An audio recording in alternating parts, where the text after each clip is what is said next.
Hello and welcome to CTV News Across Canada for Thursday, July 31st. We've got the top local stories from coast to coast, stories that affect you and the country. Thanks for joining us. Muhammad Hassan came to Canada as an international student from Abu Dhabi, hoping to study, work, and build a life. Now he, along with hundreds of other tenants, face the possibility of losing their homes. The fact of the matter is, it terrified me. And that thought terrified a lot of people. It led to a sort of a mass hysteria, essentially. On V1, a 185-unit apartment building in Little Italy is under the control of a court-appointed receiver after its owner defaulted on tens of millions of dollars in debt. The receiver is asking a judge to approve a plan to terminate every lease, evict the tenants, and sell the vacant building, all before September 1st. The reason? Mold. I do have mold. Luckily, it was not that much to make it an everlasting issue. Testing found it in a number of units and common areas, and the receiver argues tenants must leave for health and safety reasons. But this tenants' rights lawyer disagrees, saying the case should be heard by the Landlord and Tenant Board, not Superior Court.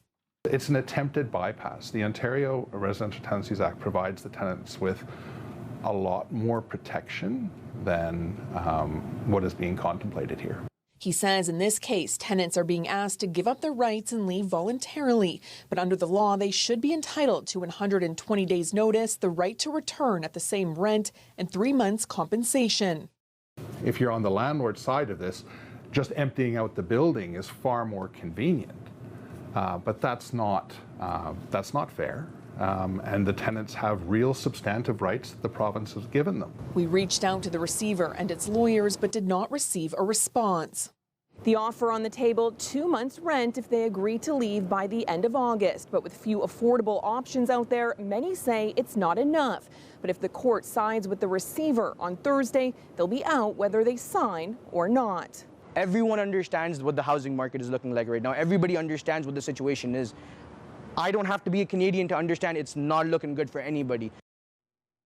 Well, the lawyer calls this an uphill battle for the receiver. If a judge does approve the plan, he says tenants still have the right to appeal. Many of the tenants I spoke with say they're prepared to fight, and some have already retained legal counsel. That's awesome. That must be new. A perfect summer day for a barbecue along the beach in Kempenfelt Bay. If it looks good, it's because it is. The location is to like 5-10 minutes away from my house, and it's perfect. Yeah, the weather is good, so you cannot regret this.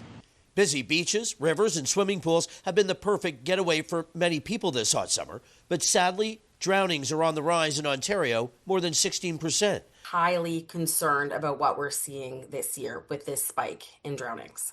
The Life Saving Society is urging parents to stay alert anytime their kids are near any water. So far in Ontario this year, we have heard of 57 drowning deaths. At this point last year, we had heard of 49 drowning deaths. The extreme heat has been a big factor behind big numbers at local beaches this summer. The fear is those drowning numbers could continue to rise. I always be with them. I always try to be with them. And that's the best part, right, guys? Parents are being told to keep their young ones close regardless of their swimming abilities. So we want parents to be paying attention to their kids. We've had a couple of missings this year, so we want parents to be paying attention, staying off their phones, actively watching their kids. Local fire departments are often the first to respond to water calls and encourage people to consider wearing life jackets when in open water. So there's a life jacket program with the City of Barrie Lifeguards. Just stop by the lifeguard hut and you can grab a life jacket at any time or borrow the life jacket and return it at the end of the day or keep it for a couple hours. Okay, back live next to Kempenfelt Bay in Barrie. We should tell you late this afternoon, the city announcing that its swimming advisory at Centennial Beach behind me has now been lifted. All of the warning signs have been removed. And Mike, people need to keep this in mind again. This weekend it will be warm and hot, so the beaches will be busy. Again, keep that in mind with your loved ones next to the water. Reporting live in Barrie, I'm Rob Cooper. Yes, these court documents, as well as the appearance of a father before a New York State court, reveal new details about the case. Frattolin was wearing a gray suit, no tie, as he appeared in Ticonderoga, a small town nearly 2.5 hours drive from Montreal. He maintains his innocence. He pleaded not guilty to grand jury indictments of second-degree murder in the drowning death of Luciano Frattolin and concealment of a human corpse. On that count, the indictment alleges that he did conceal his daughter's human corpse by placing it in a wooded area in water near a fallen tree with a rock on top of the corpse. Frattolin took Melina from Montreal on a father-daughter trip south of the border in early July. Police say he fabricated a story that she was kidnapped by someone in a white van, and the 9-year-old girl's body was found in shallow water. He has no ties to the United States. The court heard today that Frattolin has an Italian and an Ethiopian passport, and that he has residences both in Canada and in Ethiopia. If released, his lawyer argued he planned to stay with a friend in New York City and had no reason to run. But the prosecution told the court that he's a flight risk, pointing to his passports and assets. Frattolin was denied bail. He will be back in court on August 19th, and his jury trial is tentatively scheduled for January. Genevieve Beauchemin, CTV News, Montreal. July 30th is World Day Against Trafficking in Persons, and this year's theme is Human Trafficking is Organized Crime and the Exploitation. Officials with the Timmins and Area Women in Crisis Center agree and say human trafficking is connected tightly to the drug trade. It'll often look like, women being drugged and held into spaces and told that they're owing money, and always having to pay off a debt that they never know the amount for. So it's often a lot more looking a lot more like that. The International Organization for Migration says to dismantle networks, responses must focus on victim identification and survivor-centered justice. Local officials add it's difficult to convict human traffickers. Because they're not putting themselves out there as often as a drug trafficker or something like that, where they have to go and meet their supplier and stuff. Once they have that woman, she's there to use over and over and over again. Ontario Provincial Police say the issue is impossible to quantify. It says human trafficking exists everywhere and no community is safe. Over the past year and a half, the OPP's Human Trafficking Intelligence-Led Forces strategy has coordinated operations in communities throughout the province, including Northern Ontario, targeting consumers. As a result, 80 individuals have been arrested and charged with a combined 165 criminal code offenses. The results of our consumer demand initiative for the last 18 months show that consumers are actively attempting to obtain services from young persons. And by targeting them, we hope to disrupt the offense and demotivate the profit-motivated nature of human trafficking. Julie DeMarchi says victims of human trafficking typically do not trust police or other agencies, and it's important to keep the conversations open. One of the biggest things I think that traffickers try to do is isolate individuals, right? So as hard as it is, even though you think that boyfriend's a jerk, try to stay connected to that, and if you try to convince her to leave him, that may not work. Try to keep that connection. Timmins and Area Women in Crisis says it plans to host a training session on September 11th for service providers, and a human trafficking survivor from the Timiskaming Shores area will be the guest speaker. Lydia Chubak, CTV News, Timmins. A packed council chamber in St. Andrews had people waiting outside for the final vote to move forward with the refurbishment of the town's wharf. 5 council members voted in favor, 1 against, and 1 abstained. I'm more than pleased. Acting Mayor Kate Akagi says the decision to go ahead follows several rounds of public consultations. The project, pegged to come in at around $7 million, will now go out to tender. So we're pleasing as many people as we can. We're pleasing as many councillors as we can, because we're not all on board. The hybrid steel and infill project will happen along the coast here. The town's original plan was for this project to be out for tender weeks ago. But some residents raised concerns about how the project might affect the town's shoreline and the harbor's water flow. A Gemtech study commissioned by Council in May was made public last week, reporting that any impact would be minimal. We're kind of defacing one of our icons here in town. Local engineer Steve Saunders made a presentation before the vote and said the study did not factor in all of the environmental concerns that had been raised, including how the infill might affect the movement of debris and seaweed in the harbor. There has also been critiques about how the project would appear here in a historic downtown district. I don't think it's going to be very good looking. And that was why my last slide was a picture of the Lunenburg waterfront, which doesn't have rock walls like this. It's got a collection of timber wharfs, and it's a World Heritage Site. Several councillors took issue with the Market Square infill being described as a parking lot. None of the councillors want it to be a parking lot. We want it to be a vibrant centre, as they said, for like other of the municipalities that have done that, like St. John, Lunenburg, for example. The town says it's hopeful that any construction could begin as early as October. Nick Moore, CTV News, St. Andrews. Christopher Deer had just arrived in Costa Rica with his girlfriend when his family says he was killed a day later in a violent attempted robbery at their vacation rental. Just coming out of a room and somebody like shoots you because they're trying to rob you, and for what? His family tells CTV News the 40-year-old was shot on July 11th near the coastal town of Tamarindo. A member of the Costa Rica Organism of Judiciary Investigation says in an email they cannot provide further details because the case is under investigation. Global Affairs says it is aware of the death of a Canadian citizen in Tamarindo, Costa Rica. We express our sincere condolences to the family and friends. Consular officials are in contact with local authorities to gather more information. Deer's brother says in a statement, Chris was a seeker, driven by an insatiable curiosity about the deeper questions of life. He was passionate about philosophy and applied his studies to nurturing his relationships with vast people from all walks of life that he was involved with. And that he was very close to his family and friends. He had a great sense of humor and a smile that would light up a room. We are all in shock that such a loving and generous soul lost his life in such a tragic and senseless way. Deer was a life coach who was able to work remotely and had plans to stay in Costa Rica for up to 6 months. He was also a blue belt in jiu-jitsu with aspirations to earn his black belt. If he, still was with us, he would for sure get that rank. He had the strength and the determination to go there, and he told me one day I want to become a black belt. So that's why it was important. Greg King was Deer's coach, and he honored him in a ceremony yesterday, awarding him that black belt posthumously.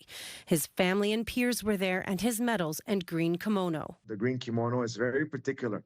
And I was like, it's like the army green. And we're like, why do you wear this? He's like, I don't know. I just like it.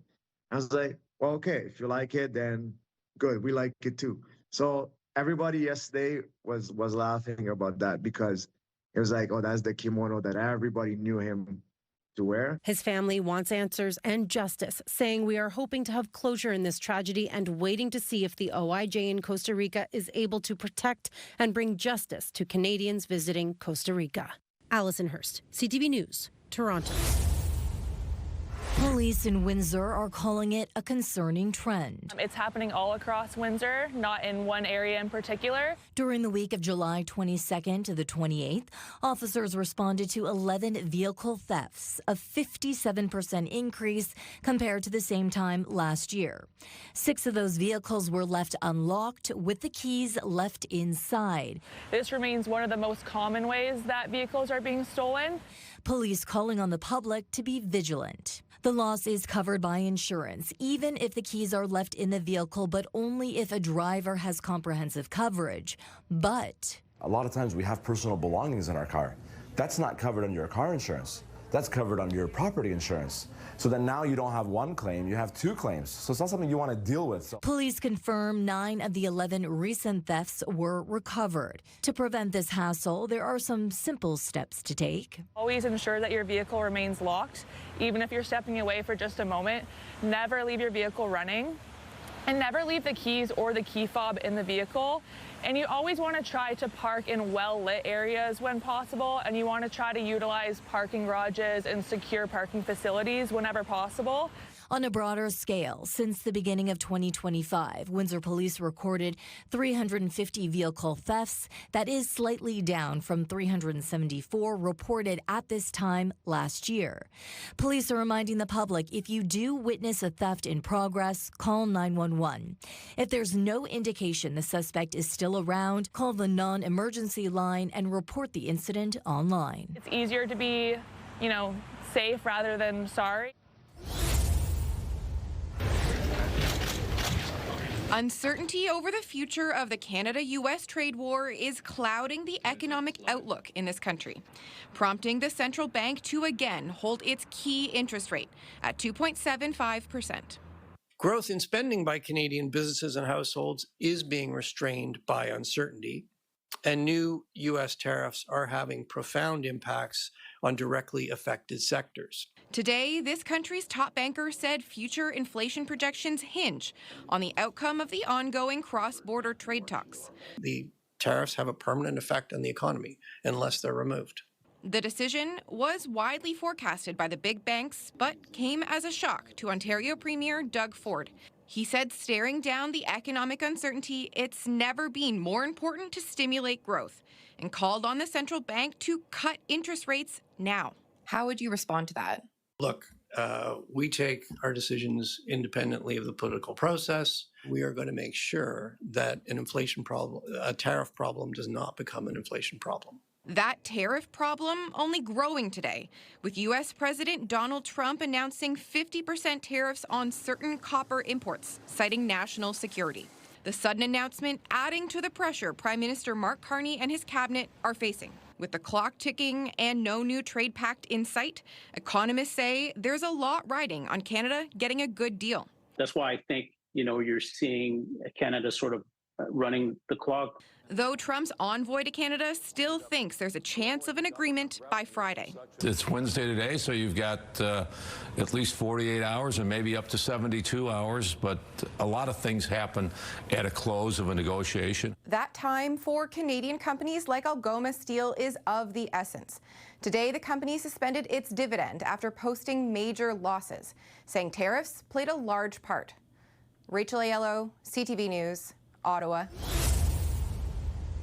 As the already long wildfire season in Saskatchewan continues, the province has battled a total of 406 fires, far busier than the 5-year average of 333 to date. The SPSA says efforts on the Muskeg fire have been successful, meaning P3 or non-health residents could start returning home to Beauval. The other end of that fire, the far eastern side, is now impacting near the town of Pinehouse, and that community will now be going under an evacuation order and removing all of their non-essential residents from the community starting today. Roberts says 11 communities or around 3,000 residents are evacuated, including the community of Ramsey Bay, where the bullfire is less than 4 kilometers away. He says the community has a safeguard where evacuations are ordered when any fire comes within 6 kilometers. So that happened.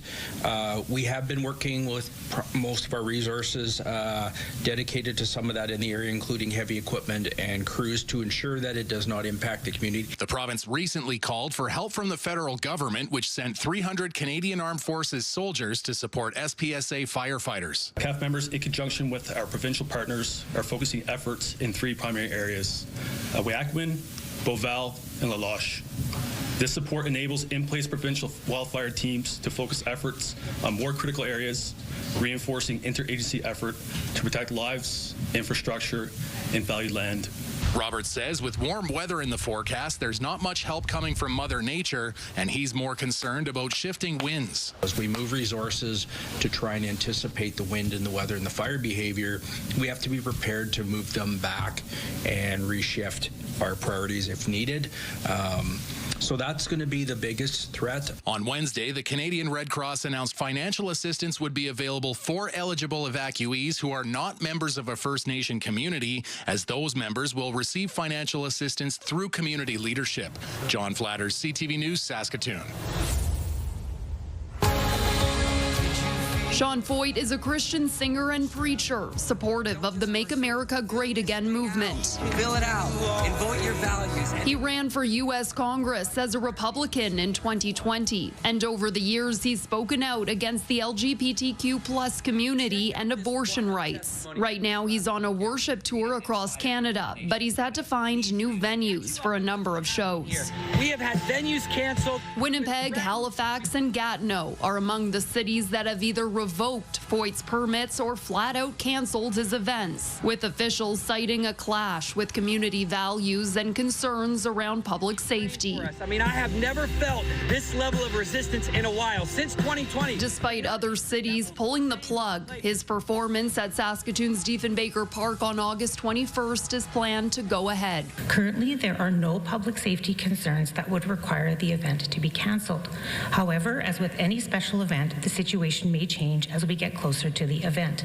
Councillor Bev Dubois inquired about the concert after hearing concerns from her constituents. They're worried about safety, they're worried about protests, they're worried about violence. A spokesperson for Foyt said he was not available for an interview, instead referred CTV News to Foyt's Twitter post, reacting to Winnipeg denying a permit. Saskatoon police say it's aware of the event and is working with organizers, noting there are no immediate safety concerns associated with the concert. To be clear, allowing an event to occur in public space does not mean the city is endorsing any event or any message of the event organizers.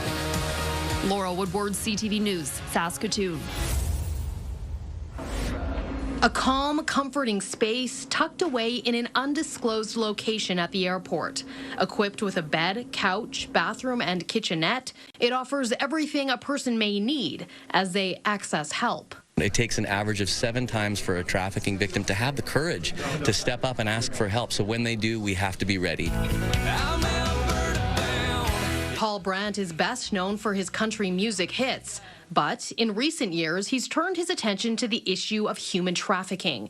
In 2017, he began championing an initiative called Not in My City, raising awareness and facilitating training on the signs of trafficking. Now, over 20,000 people across the country have taken the training. A number of our partner airports, you can't get through security if you work at the airport unless you've taken the Not in My City training. The training goes hand in hand with this new safe room. Airport staff can discreetly bring someone here to get help from agencies such as ACT, the Action Coalition on Human Trafficking Alberta, and police. I think this is empowering people. This is ensuring that they know the signs to look for, they have the proper training, and they can step in and actually save a life. And that could be the difference. At a partner airport in Calgary, at YYC, we started a safe room with the idea that maybe it would be helpful, but maybe this is going to be something that's more symbolic. We've used it so much, they're building a second. The Edmonton airport also has signs indicating help is available. They include the yellow rose, a symbol of the Not in My City campaign. Most trafficking victims don't even realize that's what's happening to them. And so a part of this, I would say, if you're in a position right now where there's force or fraud or coercion, you're being forced to do something you don't want to do, take a look at what we're doing through Not in My City. It might be a trafficking situation, and there are resources and there is hope. Nicole Weisberg, CTV News, Edmonton. Shockwaves from across the world. An 8.8 magnitude earthquake striking off the coast of Russia, threatening to impact British Columbia's shorelines. This is, an opportunity for a full dress rehearsal. Kelly Green, the Minister of Emergency Management and Climate Readiness, says British Columbians should not dismiss Wednesday morning's canceled tsunami advisory. It was quite a significant region that was under the advisory. Green explaining that officials initially expected waves up to a foot, but after tracking, reported waves between 15 and 27 centimeters across coastlines in BC. Not massive, but does create a significant hazard in the currents if you're near the water.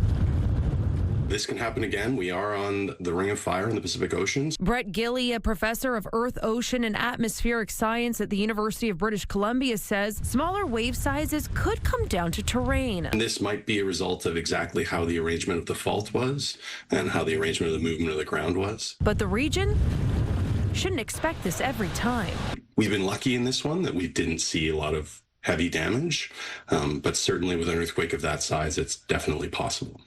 Both Green and Gilley agree that the province's alert system did what it was supposed to do, which is helps alert people that they need to take action, avoiding low-lying coastal areas, things like marinas and other places near the water. Green added that she's still waiting to speak to local governments and First Nations about the response, but did say, based on the communication she saw, it's a well-oiled machine. Dimitri Maragos, CTV News, Vancouver.